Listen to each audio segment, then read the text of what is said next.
I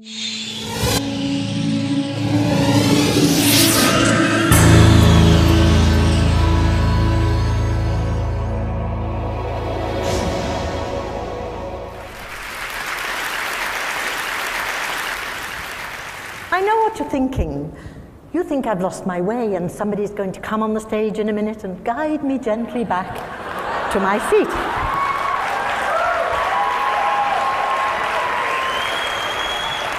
I get that all the time in Dubai.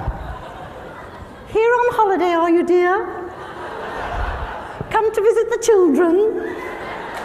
How long are you staying? Well, actually, I hope for a while longer yet. I have been living and teaching in the Gulf for over 30 years. And in that time, I have seen a lot of changes. Now, that statistic is quite shocking, and I want to talk to you today about language loss and the globalization of English. I want to tell you about my friend who was teaching English to adults in Abu Dhabi. And one fine day, she decided to take them into the garden to teach them some nature vocabulary. But it was she who ended up learning all the Arabic words for the local plants, as well as their uses, medicinal uses, cosmetics, cooking, herbal. How did those students get all that knowledge? Of course, from their grandparents and even their great-grandparents. It's not necessary to tell you how important it is to be able to communicate across generations. But sadly, today, languages are dying at an unprecedented rate. A language dies every 14 days. Now, at the same time, English is the undisputed global language. Could there be a connection? Well, I don't know. But I do know that I've seen a lot of changes. When I first came out to the Gulf, I came to Kuwait in the days when it was still a hardship post. Actually, not that long ago. That is a little bit too early.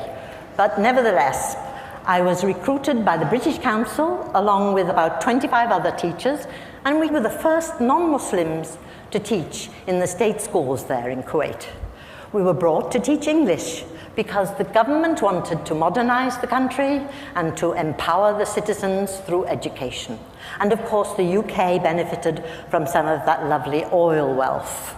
Okay, now, this is the major change that I've seen, how teaching English has morphed from being a mutually beneficial practice to becoming a massive international business that it is today. No longer just a foreign language on the school curriculum, and no longer the sole domain of Mother England.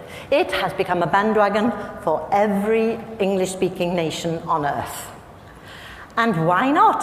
After all, the best education, according to the latest World University rankings, is to be found in the universities of the UK and the US. So everybody wants to have an English education, naturally.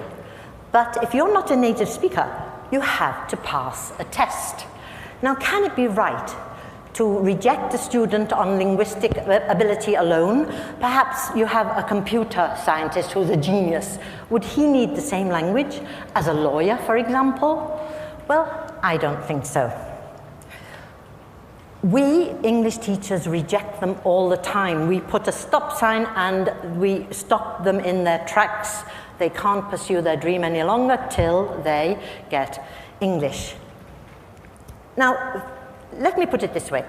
If I met a monolingual Dutch speaker who had the cure for cancer, would I stop him from entering my British university? I don't think so.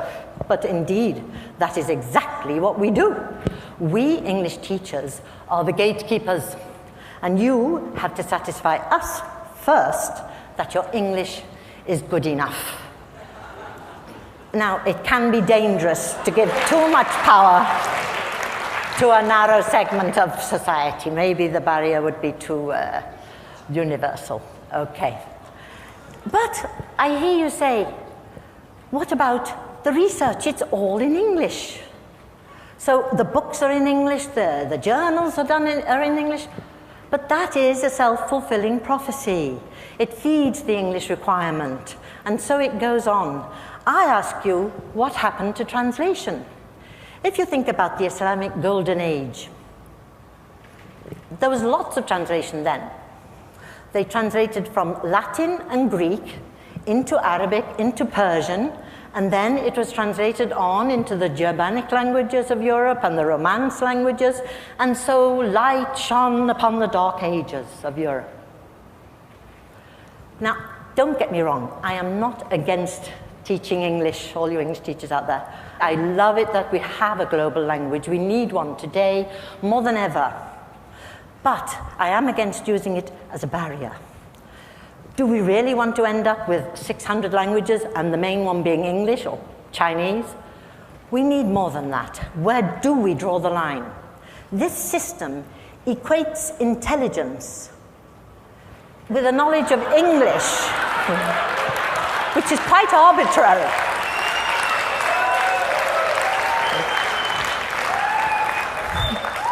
And I want to remind you that the giants upon whose shoulders today's intelligentsia stand did not have to have English, they did not have to pass an English test. Case in point, Einstein.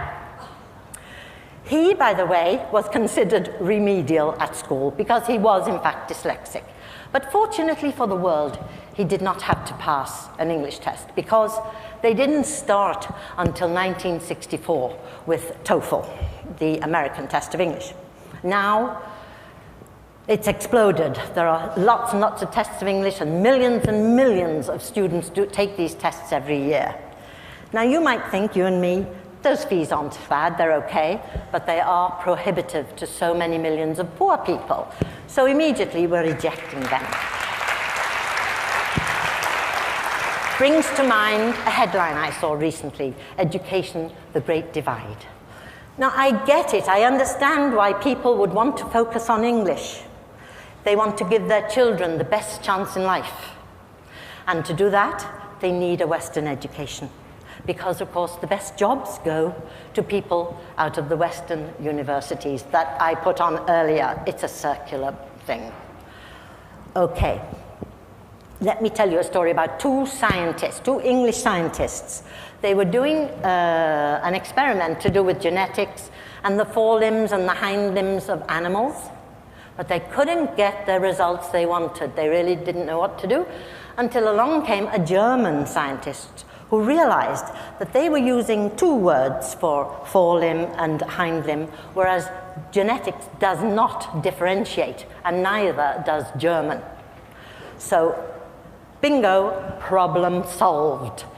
If you can't think a thought, you are stuck. But if another language can think that thought, then by cooperating, we can achieve and learn so much more. My daughter came to England from Kuwait. She had studied science and mathematics in Arabic at an Arabic medium school. She had to translate it into English at her grammar school, and she was the best in the class at those subjects, which tells us that when students come to us from abroad, we may not be giving them enough credit for what they know, and they know it in their own language. When a language dies, we don't know what we lose with that language. This is, I don't know if you saw it on CNN recently. They gave the Heroes Award to a young Kenyan shepherd boy who couldn't study at night in his village, like all the village children, because the kerosene lamp, it had smoke and it damaged his eyes. And anyway, there was never enough kerosene because what does $1 a day buy for you? So he invented a cost-free solar lamp, and now the children in his village get the same grades at school as the children who have electricity at home. And when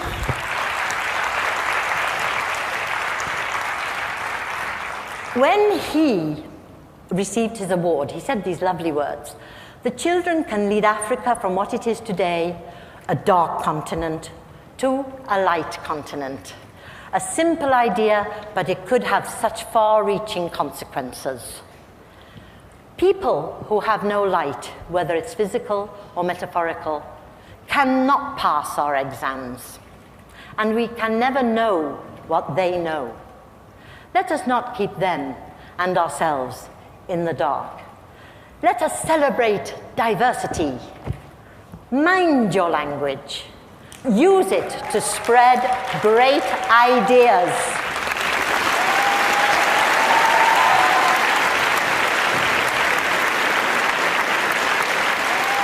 Thank you very much.